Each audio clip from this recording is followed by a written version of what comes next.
Good morning. Siguro mag-aano lang ako ngayon, mag-walking, jogging. Umagang-umaga, napakaganda ng araw. Tapos magpapaaraw din tayo. Magandang umaga sa inyong lahat. Walking tayo tapos jogging. Napakaganda ng araw. Mainit. Napakaganda ngayong umaga. So, hindi naman mainit. Tama lang yung init niya. Siya, nakasapatos tayo. Ito yung paligid. Siguro, mag-walking, tsaka jogging lang ako ngayon. Ngayong umaga.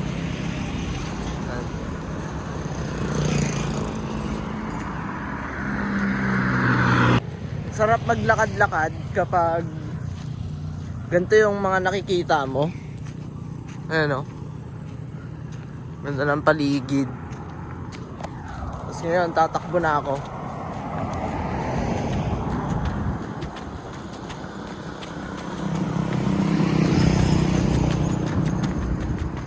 So, dito sa Mayantok, ito yung mga pwede nyong puntahan. Ito. Mayantok Twin Falls, Kayasan Falls. Maraming falls dyan eh. Kasi ito puro bundok na yan.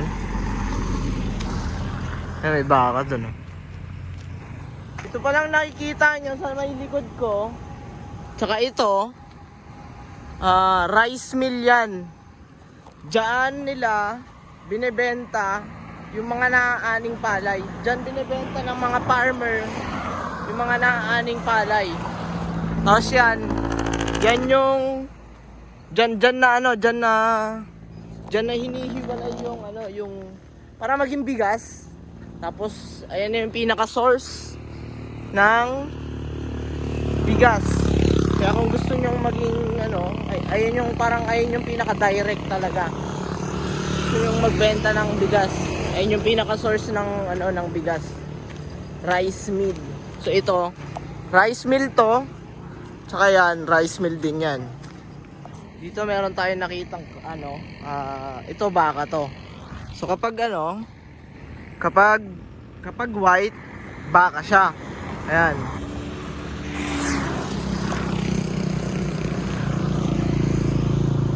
Tamang walking lang tayo dito. Dahil nagpapaaraw tayo. I-enjoy natin yung araw.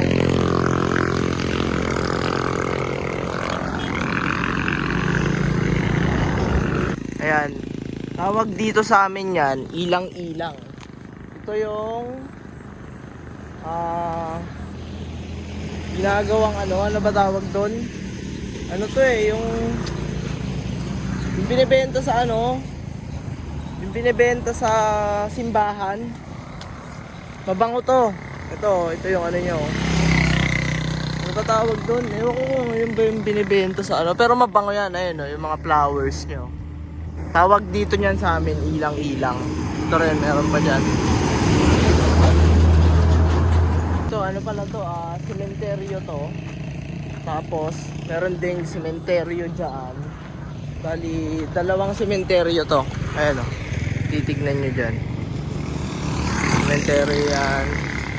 Saka yun dito. Sementeryo rin to. Sarap maglakad. Napakainit nung panahon.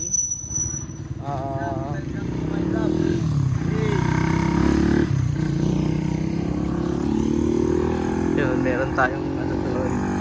Balik na tayo dun sa sa amin dahil maalikabok dito. Ginagawa yung daan. Bakit mo nga ba kailangan gawin to lahat? Unahin yung sarili. Paggising na paggising dapat sa umaga. Unahin yung sarili. Huwag ka magpo-phone. Mag-meditate ka muna, magmuni-muni ka muna, yun yung una mong gawin sa umaga.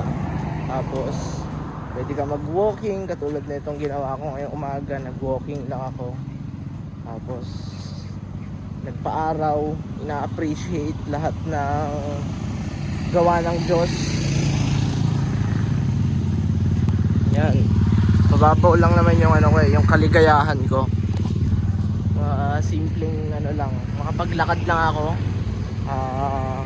Gumising ako sa umaga na alam mo yon, humihinga ako. Yung paggising pa lang sa umaga, tapos nakahinga ako. Para sa akin, sobrang grateful ko na nun. So, makapagpaaraw, nakakapaglakad. Ayun, yung mga maliliit na bagay na hindi siya maliliit eh. Sobrang hindi na nakikita ng mga tao ngayon yung mga ganon kahalagang bagay. So, yun lang. Alagaan mo yung sarili mo. Paggising sa umaga, trabahuhin mo agad yung sarili mo, yung health mo.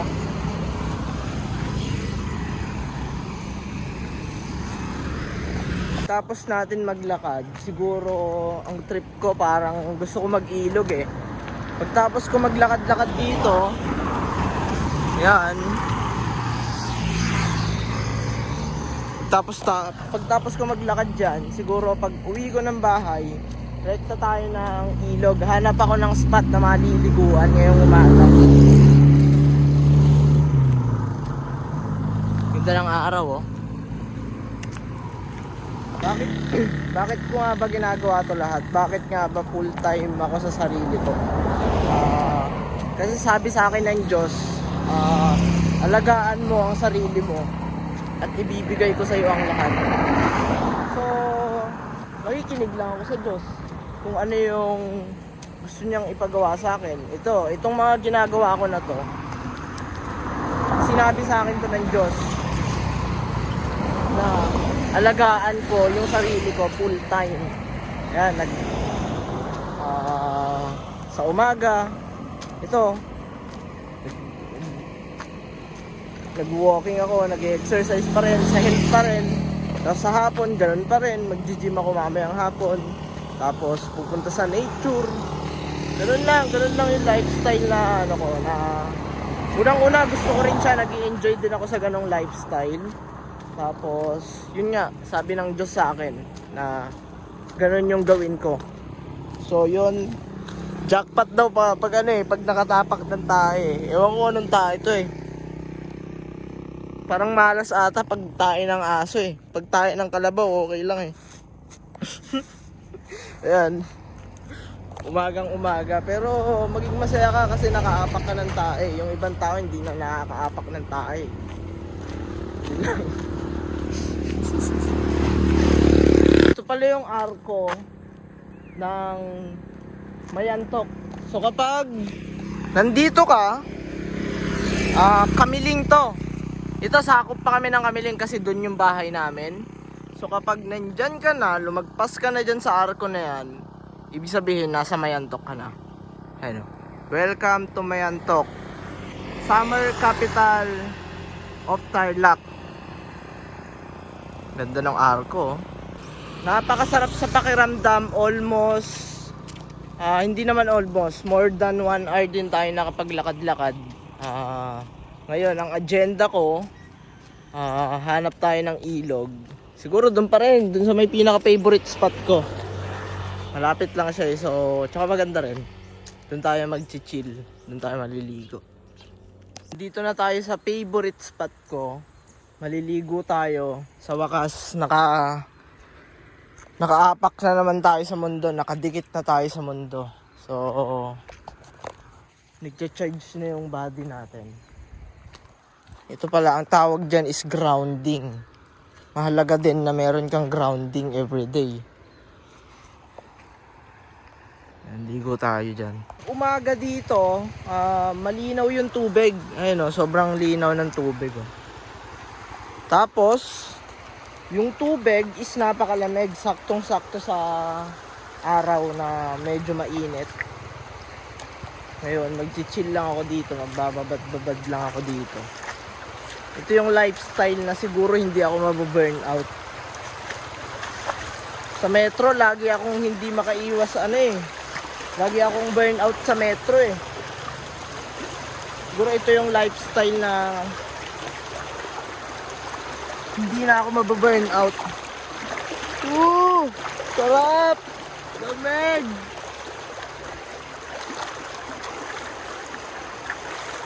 Hindi nakaka-burn out yung ganitong lifestyle. Lagi ka nasa nature. Pero nature din talaga ng tao na Nasa nature siya. Ayun o, merong araw dito. Sa ligo tayo sa chill lang tayo. Sarap. Sarap pumiga dito. Malinaw yung tubig niya pag umaga. Pero kahapon, nandito rin ako kahapon eh. Medyo pag hapon parang medyo maitim yung tubig niya. Tapos sa mga susunod na araw siguro, hanap tayo ng mga ibang spot para makapag-chill tayo doon. Explore natin to. Doon nga ako pupunta eh. Kaso lang hindi ko dala yung wallet ko tsaka yung isang phone ko. Wala akong pera. So, konti na lang yung gas ko. Sabi ko, dito na lang ako. Ito naman yung ko. Sana doon, dapat doon ako pupunta eh. Doon ako mag-chill eh. Doon sa may ilog doon eh. Tignan nyo yung paligid. Napakaganda. Babad muna ako dyan. Ang sarap magbabad. Hindi mo ramdam yung init. Lamig ng tubig.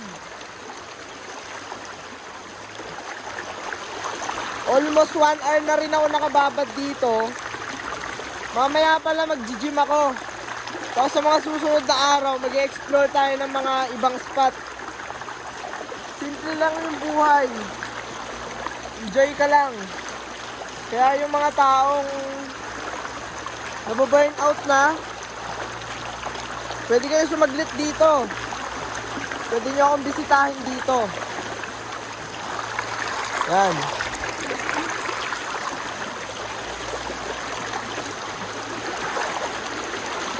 Sarap mabuhay. Ang pagkabuhay ay isang blessing. Napakaswerte natin dahil nabuhay tayo sa mundo. May mga ganto.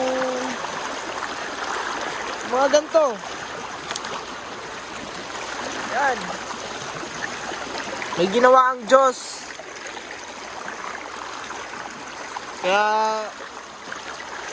Pero life is not about happiness. Dapat ma-explore mo din lahat ng feeling ng tao. Okay lang magalit, okay lang na mainis, okay lang na basta yun. Pero piliin mo lang maging positive lagi. Yun yung pinaka-importante. Enjoyin mo yung life mo. Enjoyin mo yung binigay sa yung life ng Diyos. Yun lang, siguro mag-gym ako mamaya. Ayan pakinggan nyo na lang yung ng ilog.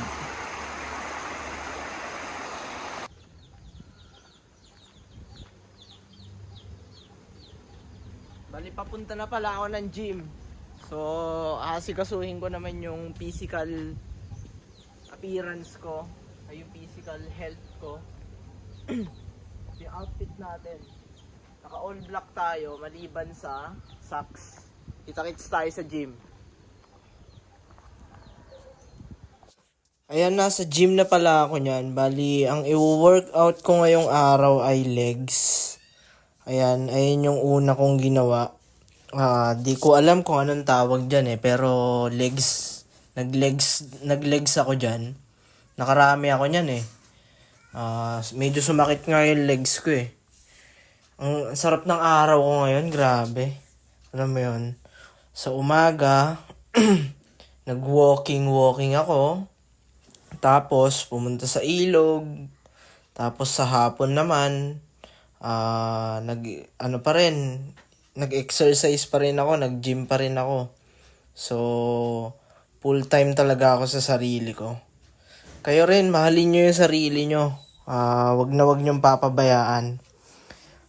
Ayun, mag-exercise kayo. I-prioritize nyo yung health nyo talaga. Ayun yung pinaka number 1. I-priority ang health. Kung mas nauuna ang pera sa health, may mali dun. Hindi ka magtatagal or hindi balance yung life mo kapag ganun. Kailangan mo talaga ng exercise every day to condition your mind.